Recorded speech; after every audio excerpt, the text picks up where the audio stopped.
नमस्कार मैत्रिणींनो, दिवाळीची तयारी सुरू झाली असेल ना? पण या नोकरी व्यवसायातून वेळ कुठे भेटतोय हो? आणि दिवाळीचा फराळ, त्यात खरेदी. पण दिवाळीचा फराळ घ्यायचाच आहे विकत, तर कुठे घ्यायचा हा प्रश्न पडला असेल ना तुमच्या पुढे.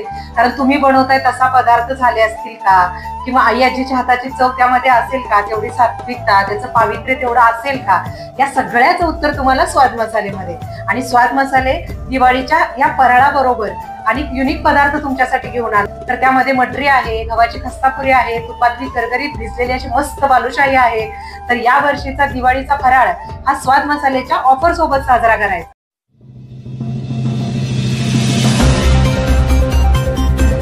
पलूस तहसील समोर आमरण उपोषणाचा 5वा दिवस. उपोषणकर्ते 2 शेतकरी ग्रामीण रुग्णालयात दाखल. कुंडलवाझर रस्ता खुला करण्याच्या मागणीसाठी गेले 5 दिवसापासून 5 शेतकऱ्यांचे उपोषण सुरू आहे.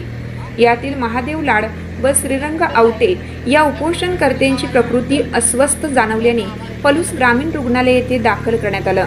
तर या प्रकरणी महसूल प्रशासन आमच्याकडे दुर्लक्ष करीत असल्याचे किसान सभेचे सांगली जिल्हा कार्याध्यक्ष कॉम्रेड वैभव पवार यांनी म्हटलं आहे. कुंडलवाझर रस्त्यावरील अतिक्रमण हटवून रस्ता खुला करण्याच्या मागणीसाठी गेले 22 दिवस कुंडल आंधळी रस्ता अडवून तेथे साखळी उपोषण सुरू आहे. त्याला प्रशासनाने दाद न दिल्याने पलूस तहसील कार्यालय समोर किसान सभेचे सांगली जिल्हा कार्याध्यक्ष कॉम्रेड वैभव पवार, कॉम्रेड महादेव लाड, कॉम्रेड श्रीरंग आवटे, कॉम्रेड अधिक लाड आणि कॉम्रेड लक्ष्मण लाड या शेतकऱ्यांनी आमरण उपोषण सुरू केलं आहे. तर गेली 5 दिवस आमरण उपोषण सुरू आहे. यामधील दोघांची प्रकृती ठीक नसल्यामुळे रुग्णालयात दाखल करण्यात आलं.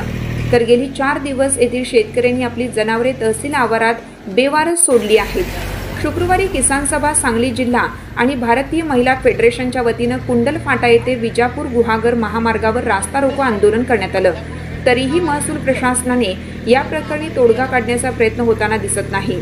या प्रकरणी कारवाई न झाल्यास हे आंदोलन अधिक तीव्र करण्याचा इशारा किसान सभेचे वैभव पवार यांनी दिला आहे.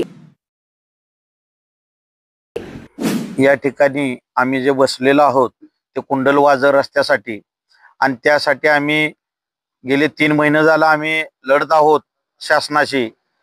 अनेक आंदोलन केली, त्यामध्ये 15 ऑगस्टचं आंदोलन असेल, त्यानंतर साखळी उपोषण असेल, त्यानंतर या ठिकाणी आम्ही 5 शेतकरी आमरण उपोषणासाठी बसलेलो आहोत. त्याचबरोबर आमची जी काही जनावरं आहेत ती या शासनाच्या ताब्यात या तालुक्याचे पालक म्हणून तहसीलदार साहेबांच्या स्वाधीन केलेली आहेत.